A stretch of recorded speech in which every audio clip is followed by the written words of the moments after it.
Bem, pessoal, estamos retomando hoje a nossa viagem, que na verdade é uma trajetória que nós escolhemos, aceitando um desafio do Bernardo Secchi, que é a única e principal referência da minha dissertação. E nesse livro aqui, o Bernardo Secchi diz que o urbanismo pode ser visto como uma linguagem, como uma narrativa, e como todas as narrativas, se utiliza de figuras de linguagem, figuras de palavras, para reforçar ou acentuar, dar mais qualidade para suas argumentações. E ele diz que talvez, ou ele afirma, que o urbanismo pode ser visto como um discurso. E também, nesse discurso, o urbanismo se utiliza de algumas figuras. E essas figuras, ele diz que pode ser vista do ponto de vista mais abstrato, ou também até objetivamente, detalhadamente, para identificar ou refletir sobre acontecimentos, sobre aspectos, elementos da cidade. Então, ele fala isso para tentar argumentar a utilidade de buscar identificar essas figuras. Mas ele diz também, e aqui eu vou ler, mas está transcrito na minha dissertação, mas de qualquer maneira eu vou ler no original, que ele diz: não é porém na cidade onde imediatamente devemos procurar as figuras do urbanismo.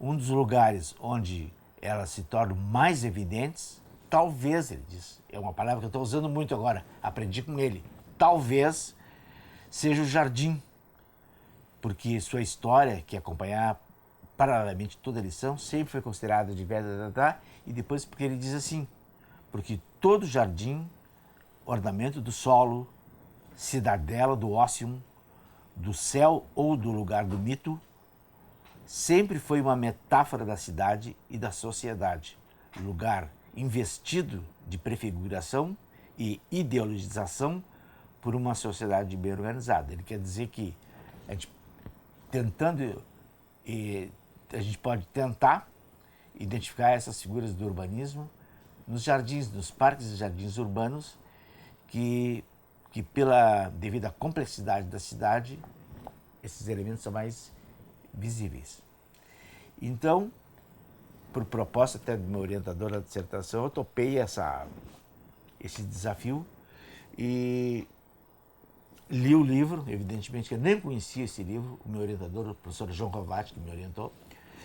E imediatamente, assim, após a leitura, me ocorreu que a única maneira de ter garantias, uma certa garantia que dessa busca, dessa investigação, fosse fazer uma varredura nas histórias dos parques e jardins ou na evolução dos parques e jardins urbanos, daquelas vertentes que nos influenciaram, que dão origem, vamos dizer assim, ao parque e aos jardins urbanos brasileiros, digo. Então, a minha proposta, e foi isso que eu realizei, foi de que a gente fizesse uma investigação na origem e desenvolvimento dos parques franceses, que eu passei a chamar vertente francesa, e a mesma coisa na vertente inglesa, origem dos parques, sua evolução, e tentando identificar nessa evolução se é verdade que a gente pode encontrar essas figuras e se é verdade que com essas figuras nos ajudam a propor, ou imaginar, ou conceituar, qualquer termo que possa, qualquer que seja mais apropriado. O principal é desenvolver e criar algumas metáforas para essas cidades identificadas através das suas figuras.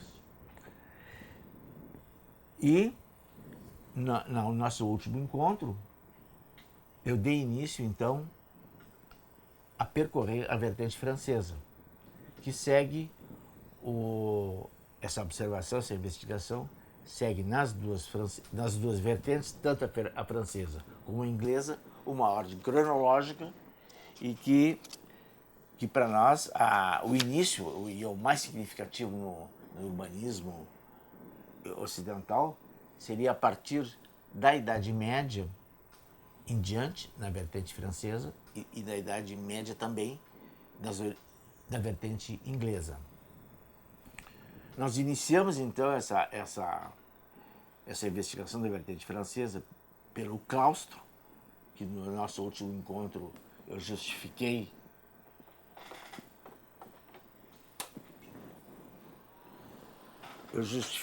a escolha do claustro por uma série de razões, por ser sido adotado pela Igreja Católica como seu símbolo. E em função disso, eu também, no nosso último encontro, além de apresentar um exemplo de um claustro, esse aqui é no Museu Metropolitano de Nova York, no Cloister chamado, que é um departamento de arte medieval do museu em Nova York. Então, esse é o claustro, chamado Kusha Cloister, e eu fiz esse diagrama para tentar resumir, do ponto de vista espacial e simbólico, o que seria o claustro. E aí eu faço uma conclusão mostrando que o claustro foi pensado como tendo origem no Gênesis, do Jardim do Éden, que reproduz aqui a presença divina, que é uma fonte no meio, onde passam 4 rios, cada um tem um nome e divide a terra nessas 4 regiões. E a imagem, a metáfora que me ocorreu de fazer é que esse lugar de equilíbrio, de tranquilidade propício para a atividade dos monges seria a figura do equilíbrio. O que o claustro busca, e essa imagem tenta representar, e é essa a metáfora, uma metáfora do equilíbrio na presença divina. E então, basicamente isso, logicamente que eu mostrei exemplos no último encontro, e hoje daria prosseguimento a essa busca, nessa caminhada, como digo, que nós estamos fazendo, pensando nos jardins do Renascimento. Antes disso, e também como existe essa menção, na minha conclusão, de que o claustro seria a anticidade, onde ele existe, seria assim, o contrário de uma cidade medieval. O claustro seria um lugar de equilíbrio, estável, organizado. Então eu procurei, e eu vou mostrar hoje para vocês alguns exemplos de cidade medieval, e justamente para dar continuidade, assim, o que nós pensamos, o que as pessoas pensam, o que imaginam que seja a cidade medieval. E para contribuir com essa produção de imagem, não só do conhecimento detalhado, histórico, urbano, mas principalmente que imagem que nós temos, que imagem que eu tenho da cidade medieval, para poder dizer que o claustro é o oposto, é a anticidade. Então eu reuni aqui uma pequena bibliografia que eu tenho aqui em casa já há bastante tempo, fui recolhendo, e que eu acho útil que eu repasse com vocês, principalmente essas imagens, e antes mostrando alguns livros que eu acho assim básicos para compreender o que é a cidade na Idade Média, a cidade medieval. Então eu vou mostrar aqui 2 clássicos e um que eu não conhecia. Esse aqui é As Cidades da Idade Média, do Henri Pirenne, está na minha bibliografia da dissertação, que é uma parte de uma obra maior do Henri Pirenne sobre a história da França. Depois, um outro livro que aí eu vou mostrar as imagens, é do Por Amor às Cidades, do Le Goff, uma autoridade no conhecimento, no estudo, na divulgação das cidades medievais. E nesse... Então eu vou aproveitar e vou mostrando para vocês algumas imagens que eu acho que demonstrariam o que a gente chama, o que a gente pode, a partir de que a gente pode imaginar a cidade medieval.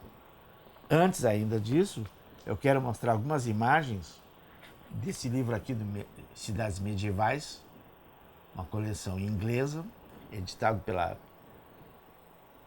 pelo Salman, que é o autor. E a editora é bem conhecida. E Estúdio Vista de London. Estúdio Vista é a editora. E nesse livro aqui tem um texto teórico muito bom e pequeno, mas é muito bom, que eu não vou ler agora, e uma coleção de cidades medievais, tanto assim em planta, aqui está Paris, por exemplo, e também algumas vistas perspectivadas daquelas que possuem esse tipo de apresentação gráfica. Estou batendo em aérea, e eu procurei aqui essas vistas. Tá boa a imagem, Gabriel? E algumas fotos, etc. E eu selecionei essa imagem aqui, ó.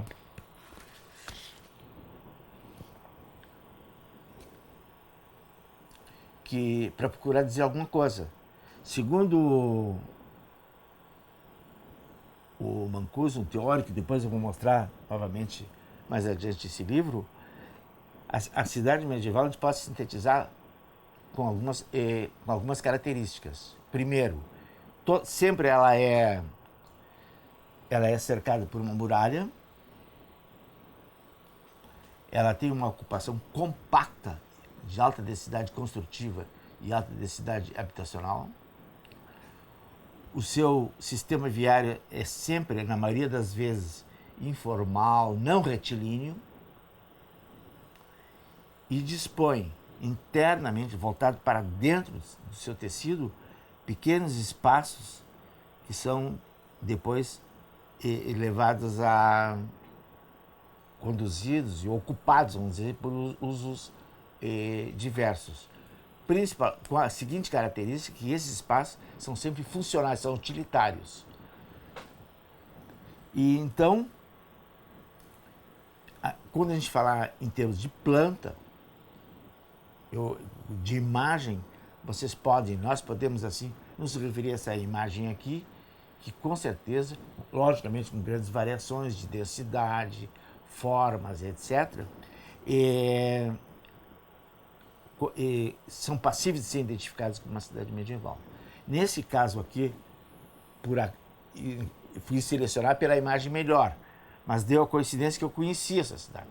Isso aqui é a cidade de Avignon, no sul da França, e como eu estava próximo, na ocasião, eu estava fazendo, um pequeno parênteses, eu estava fazendo um estágio numa empresa estatal francesa, a sede internacional, sobre planejamento, lazer e turismo. E passei um mês perto aqui de Avignon, na cidade de Aix, que tem um centro de estudos de turismo, que pertence à Universidade de Aix-Marseille. E eu estava lá, então num domingo, pertinho, peguei um ônibus e vim dar uma volta em Avignon para ver principalmente duas coisas. Principalmente ver a primeira exposição das obras inacabadas do Picasso, fazia poucos meses que tinha falecido, e os sucessores, a família do Picasso, montaram uma exposição na capela, aqui no chamado Palácio dos Papas de Avignon, que eu fiz um croquisinho rápido quando eu cheguei lá e quando eu estava lá, e depois quando eu cheguei em Aix, eu fiz no dia seguinte, eu fiz esse pequeno croquis aqui, só para me exibir. Eu estou mostrando para vocês que esse aqui é o Castelo dos Papas de Avignon. E então eu fiquei bem contente aqui para mostrar esse exemplo de vocês, que eu conhecia. Então tem, além da informação, tem essa forma bem simplificada da cidade medieval, serve para qualquer uma, como diagrama, e também porque eu tive essa ligação aí afetiva. Aliás, eu tenho uma outra ligação afetiva com esse livro aqui, que eu vou mostrar para vocês, é que eu estava procurando, eu estava procurando qual é a melhor imagem para mostrar para vocês, e olhei essa imagem aqui e achei muito familiar, Aí depois me lembrei que eu tenho uma coleçãozinha de meia dúzia de porta-copos. Vocês podem dizer porta-copos de uísque, para tomando uísquinho. Então eu tomei muito uísquinho, porque esse porta-copos aqui é meu preferido, e é uma cidade medieval, e é a cidade de Hamburgo, na Alemanha. Então vocês estão convidados a compartilhar comigo esse porta-copos aqui, um copinho de uísque, oportunamente. Então, tendo em vista essa imagem que eu mostrei de Avignon aqui, que vocês não esqueçam que é a muralha, a compacidade da cidade, a densidade construtiva, né? E a não retilinidade, como é que se diz? O sistema viário não é retilíneo. Ele, como se diz vulgarmente, hoje é um desenho orgânico. O orgânico serve para tudo. Então, esse traçado não geométrico, não racional, do ponto de vista que a gente entende por racional, identifica, vou dizer mais uma vez, a cidade medieval. Sempre quando a gente fala em cidade medieval, nós estaremos falando, tendo em vista esse diagrama. Então, nesse contexto, por exemplo, eu vou mostrar algumas imagens no livro do Le Goff. E aí o Gabriel vai me dizendo se a imagem está boa nessa distância e eu vou...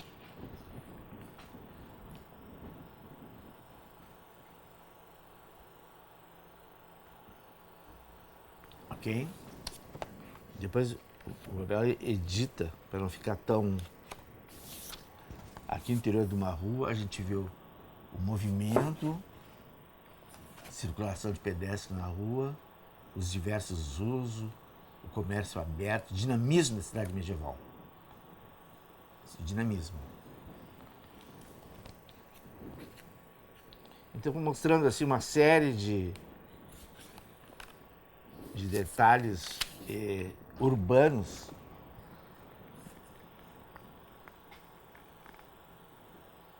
que mostram o comércio aberto para a rua.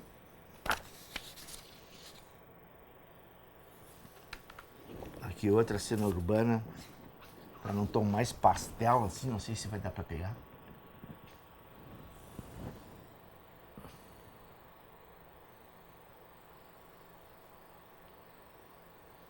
A luz tá boa, Gabriel? Ok?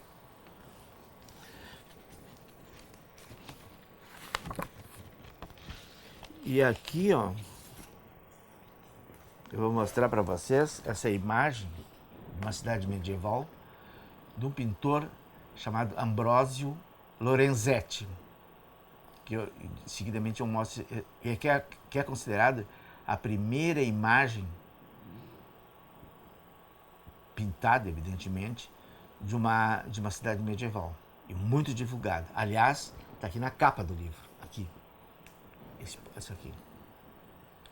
E essa pintura do Lorenzetti, ele está no museu, na Pinacoteca da cidade de Siena, e eu fui a esse museu, a Pinacoteca em Siena, e depois nós vamos voltar a falar de Siena, da Praça de Siena, e para me exibir também, eu achei aqui dentro do livro o ingresso da Pinacoteca de Siena. Está aqui o carimbo do ingresso de Siena. Mas isso aqui é só para me exibir, não tem importância. A mais importante é que essa cena aqui que o Lorenzetti representa tem muita expressividade no sentido da imposição da verticalidade e da alta densidade que a cidade medieval tinha.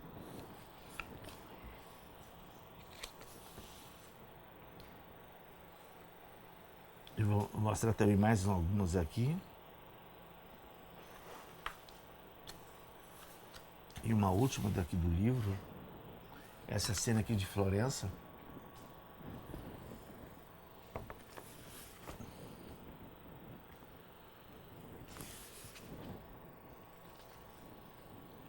Que mostra também, se lembra da imagem de Avignon, a densidade construtiva da cidade.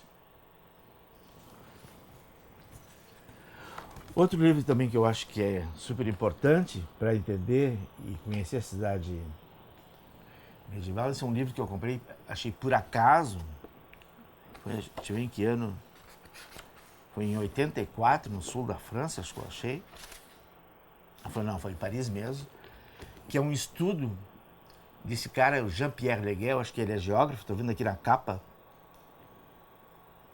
estou vendo na quarta capa, que é a biografia do cara, Jean-Pierre Leguel, ele é professor de História, doutor em Letras, professor da Universidade de Savoie. Diversas obras artigos sobre as cidades bretãs da Bretanha da Idade Média. É um especialista em Idade Média. Então, também aqui vou mostrar algumas imagens para a gente ter uma visão, tá, em algumas imagens mais realistas e menos fantasiosa do que seriam essas ruas. Então esse livro aqui ele narra não só o aspecto físico concreto que nós arquitetos muitas vezes nos interessamos principalmente só por esse aspecto físico formal, etc. E deixamos de procurar ou entender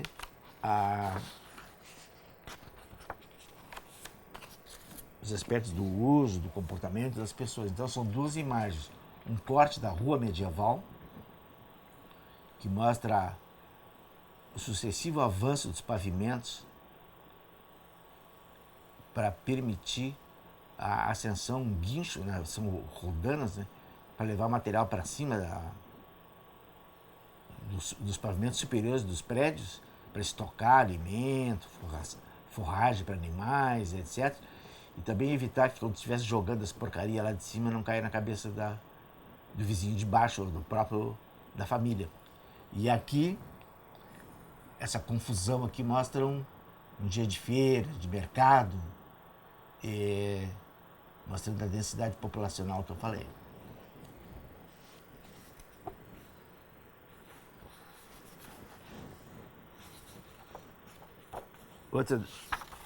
Outra imagem super interessante é essa aqui, que tem uma gravura precária até, da época, e ele foi generoso e passou a limpo aquela foto ali, nos mostrando o que seriam esses estandes, essas lojinhas, boutiques, como eles chamam, voltadas para a rua. E aí não é, isso aí é um equipamento não só de dia de feira e tal, mas do cotidiano da cidade. Que aliás no Legoff tinha uma imagem também parecida com isso, colorida. Ok? E esse livro aqui, como eu estava dizendo, ele é super bom porque ele mostra o clima, o ambiente do espaço público da cidade medieval, com todas as variedades de ruído, violência. Tem um capítulo pequeno aqui, fala como é que funciona a insegurança sanitária, a insegurança quanto a roubos, etc, etc. Violência urbana, propriamente dito, como a gente entende hoje. Esse livro aqui é super interessante. E agora eu vou mostrar mais uma série de imagens, assim, continuando como se fosse um passeio descontraído, sem ter uma preocupação. Um detalhe aqui de uma cidade que eu já tinha mostrado, eu acho, para vocês, mas volto a apresentar aqui Bruges, e um close dessa planta super detalhada, que reforça a ideia, a realidade essa do interior de uma cidade de altíssima densidade.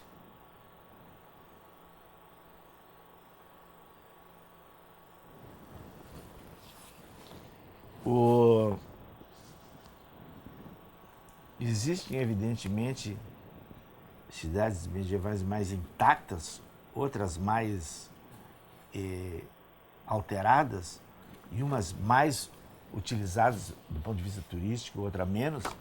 E aqui tem duas imagens do Monte Saint-Michel, que eu separei algumas vistas de ruas no interior, que isso na verdade é como se fosse uma mini cidade em torno da abadia, a Abadia Saint-Michel, que é quase que uma cidade autossuficiente. Tem comércio, serviços, etc, etc, que existia sempre para permitir o funcionamento da cidade. Deixa eu separar mais uma aqui.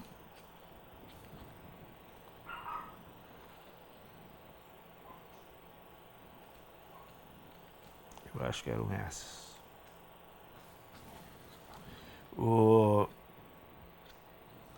Tem mais uma aqui, por coincidência, é do próprio do Monte São Michel, da Abadia, que de forma, vamos dizer assim, dramática, mostra, vocês imaginem isso à noite,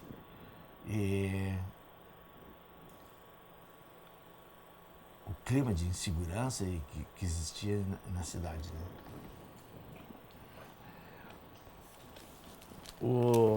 Agora, para fechar esse passeio das cidades medievais, eu vou mostrar sérias imagens de uma cidade que é super importante na Itália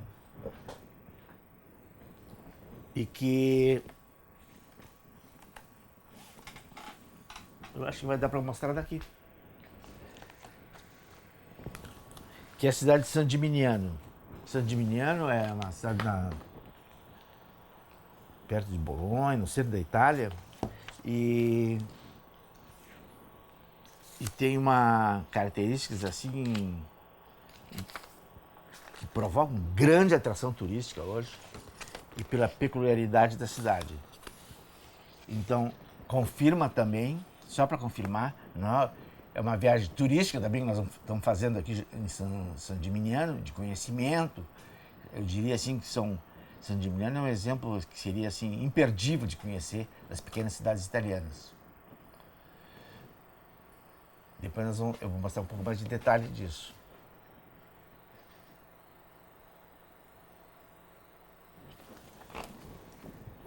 Então nós vamos um passeio aqui, principalmente em San Gimignano. E eu pedi para o Gabriel focar principalmente nas ruas aqui, ó. E aí aparece bem assim o traçado da rua, o tipo da diversidade de edificações da rua. E logicamente essas ruas hoje são pavimentadas, higienizadas, deve ter luz, redes subterrâneas de luz. Essa da direita aqui, ó.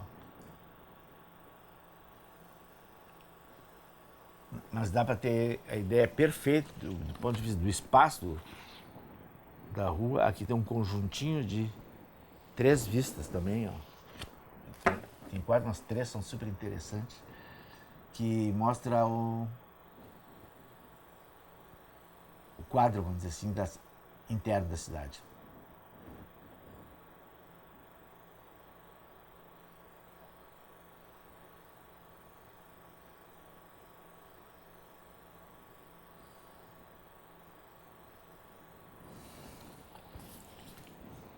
Eu vou procurar em alguns segundos ficar em silêncio para não ser que nem aqueles locutores esportivos que não deixam a gente assistir o jogo de tanto que comento.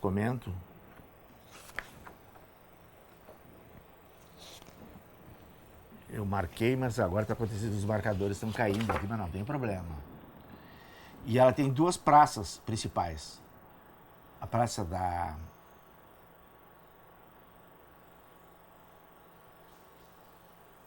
fonte aqui do poço, que eles chamam de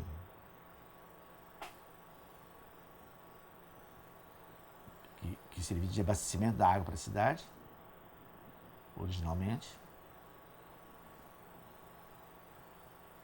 Vocês observem o gabarito das edificações, tratamento diversificado. Estou insistindo isso. E na próxima etapa histórica vai ser o contrário que nós vamos enxergar. Cisterna, a palavra que eu queria dizer. Piazza della Cisterna.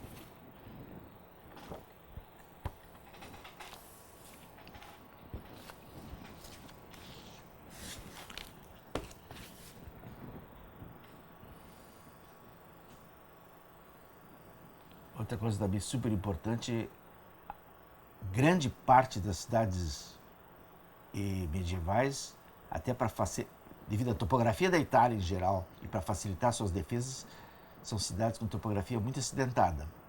Então eles tiram partido dessa topografia justamente para colocar as muralhas em posições que dão condições de melhor proteção e segurança, né? Aqui tem essas duas de baixo, que tem uma porta de entrada da cidade vista por dentro. Como todas as cidades medievais, eu não falei nisso no Le Goff, tem uma cena do controle de entrada dos portões da cidade, das portas da cidade, como eles dizem. San Gimignano.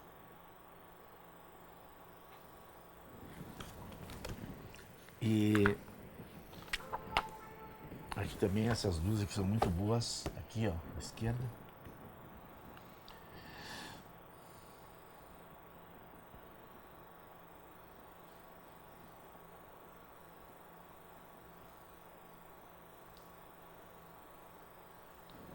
Bom, e San Gimignano, como vocês estão se perguntando o que são essas torres, esses arranha-céus aí, na verdade, os arranha-céus, eles eram, essas torres, aliás, eram residências particulares de pessoas de destaque na cidade em termos de nível de riqueza, era uma elite que fazia isso.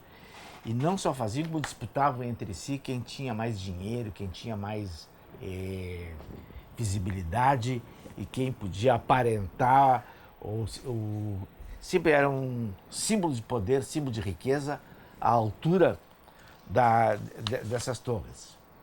Inclusive, algumas têm documentado historicamente isso, depois de pronta, ali nos anos, aumentava um pouquinho mais, porque um fulano vizinho tinha sobressaído em alguns pavimentos.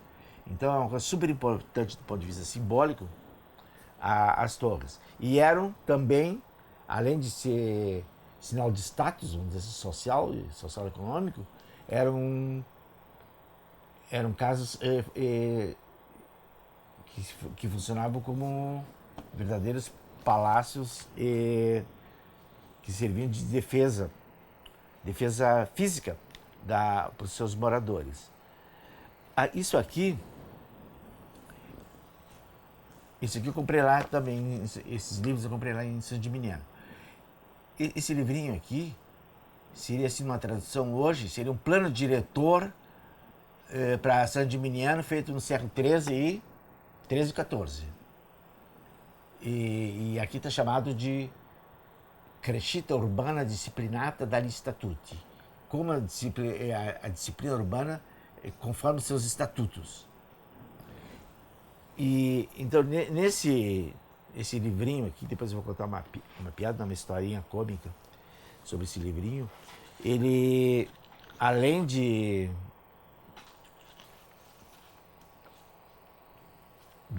mostrar o regramento geral, ele dá alguns exemplos. Assim, ele tem plantilhas que identificam, tem várias que eu não vou mostrar todas, identificam um detalhe, o uso existente, como a gente faz exercício de urbano, né? Usos atuais, o que pode, o que não pode, comércio desejável, comércio não indesejável. E depois eles detalham as setores, pelo menos os mais importantes, e aí eu não sei se fizeram de toda a cidade ou não, mas ficou bom aí, Gabriel?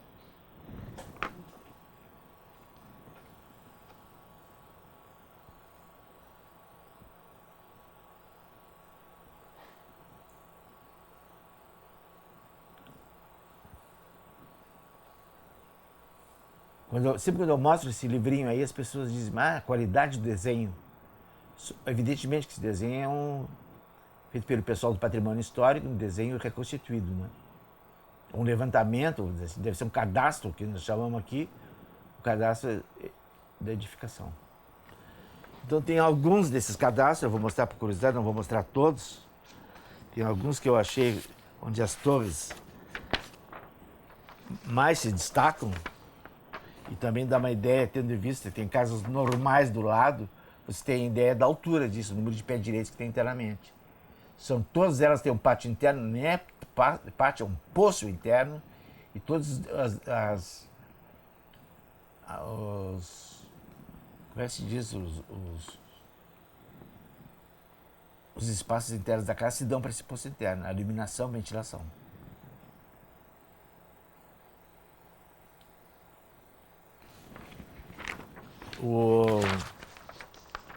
Além da curiosidade arquitetônica, urbanística, né? Outra coisa também super importante é que a cidade, por causa disso, se torna uma cidade muito, muito bonita, usando, não querendo ter medo de usar essa palavra, né? E aqui tem uns exemplos do cadastro, levantamento de conjuntos que não tem vizinhança com as torres, né?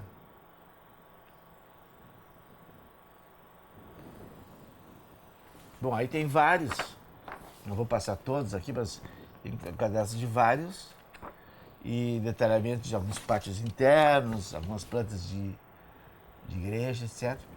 E há uns anos atrás, esteve aqui na URGS, na faculdade, um arquiteto italiano, que ele era professor de uma faculdade, eu acho que é de Bolonha. E aí ele tinha um trabalho, ele conhecia San Gimignano, etc. Tinha falado de San Gimignano numa palestra. E eu levei para ele esse livrinho aqui, que é o plano diretor de... Aí ele pegou assim, olhou e disse assim, ma que bruto, no sentido assim, mas que feio, porque ele era um cara do bom design, etc. E eu fui levar essa porcaria para ele ver e ele achava que estaria envergonhando a cidade, não sei. Mas o interessante é que ele fez com os alunos dele, mostrou umas intervenções super modernas em San Gimignano, principalmente com membranas tensionadas, em altas alturas, etc. E que não teve uma aprovação na nossa plateia aqui na URGS, na arquitetura. E para finalizar San Gimignano, quero mostrar essa foto aqui, que é muito boa, que eu acho. É nesse livro, Centros Históricos Italianos, o nome do livro. Eu vou voltar depois com outra intenção, mostrar. Eu vou voltar para esse livro aqui. Uma foto, uma última foto de San Gimignano.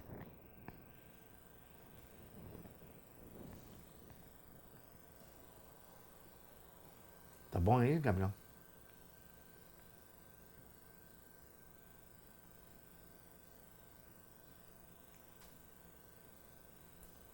Aí pode ficar quanto tempo tu quiser aí.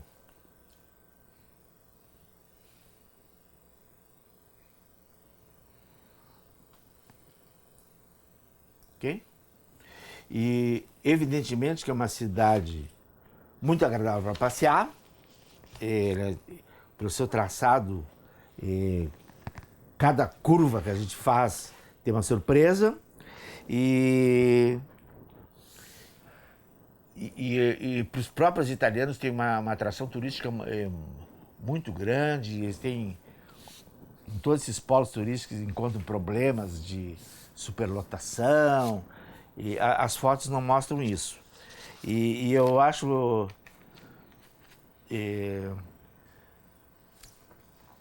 super interessante porque para os italianos eles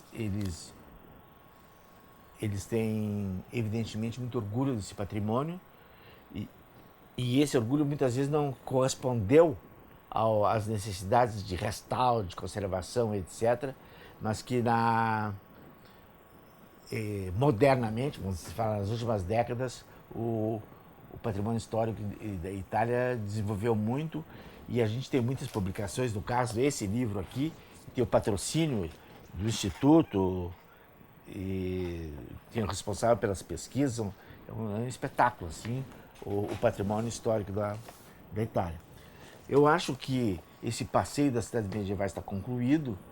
Eu acho que agora no próximo modo a gente pode começar a falar então e entrar no propriamente dito que são os jardins do Renascimento.